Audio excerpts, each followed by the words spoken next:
trying to find my husband. You are a private investigator, is that correct? Who are you?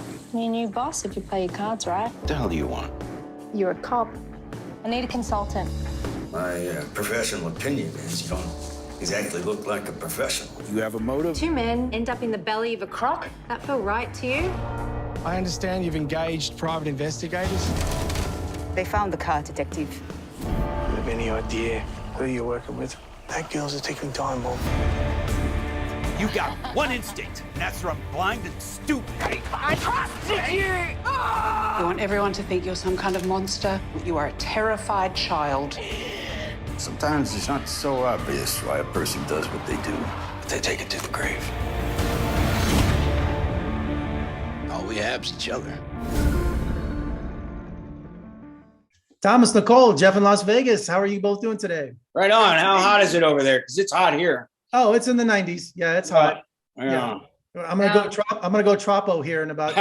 In Vegas, you might. Yeah. Well, it's funny because I'm about 3 or 4 episodes into the series. Love it, by the way. It's fantastic. Great. And I kept thinking, what in the hell is Troppo? You know, they haven't said anything, so I had to Google it. It wasn't a long lost Marx brother. That's what I found out. But it means kind of going crazy in the heat or in the weather, right? So. Yeah. I can totally tell how you can go crazy in this show from the environment, the humidity, the danger, you know, and Thomas, Ted is an ultimate fish out of water, long way from America to Australia. Yeah. He's a broken and disgraced man, isn't he? I guess that's what attracted me to the material in the first place. You know, we just started a new company called Renegade Entertainment with my partner, Courtney Penn.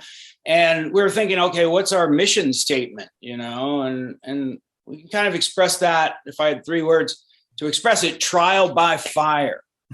And we reflect that in our logo because it's of a horse that's made of fire.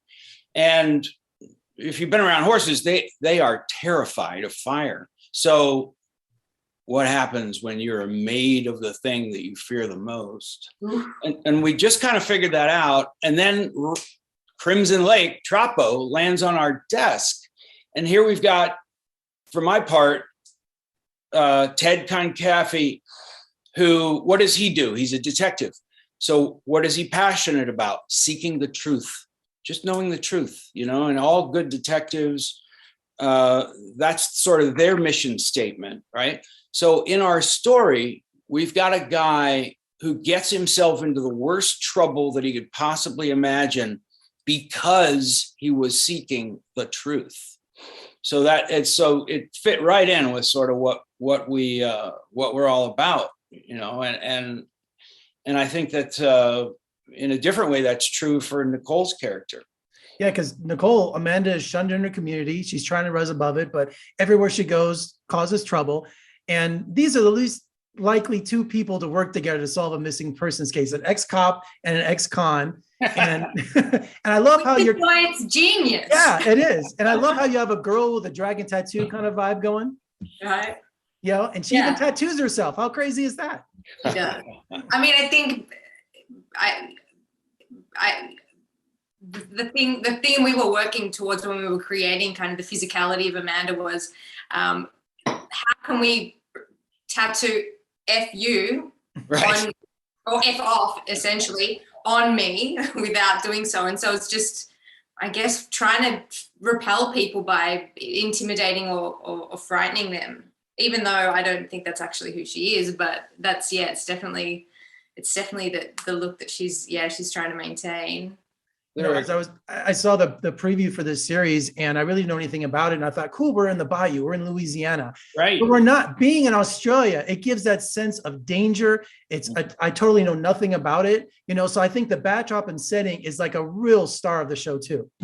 And weren't you saying, Nicole, at one point, you're saying, you know, because yes, for us Americans or on this side of the planet, it is exotic. It's exotic. It's dangerous. It's hot. You don't know what's going to jump out at you from around every corner. You are literally like they've carved out a town in the middle of the jungle, right?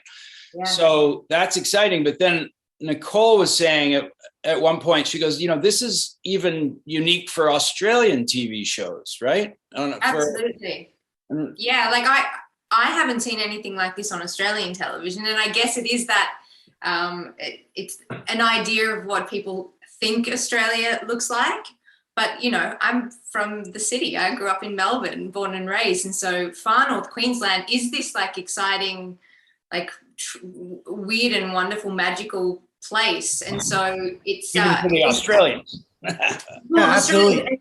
Like weird and wonderful Australians. And so it is as intriguing to us, I think, as it is to the American audience. Especially with the element of danger with the killer geese that are on the set. Right. Yeah, and Ted stepping in mud all the time. Total danger. Mud.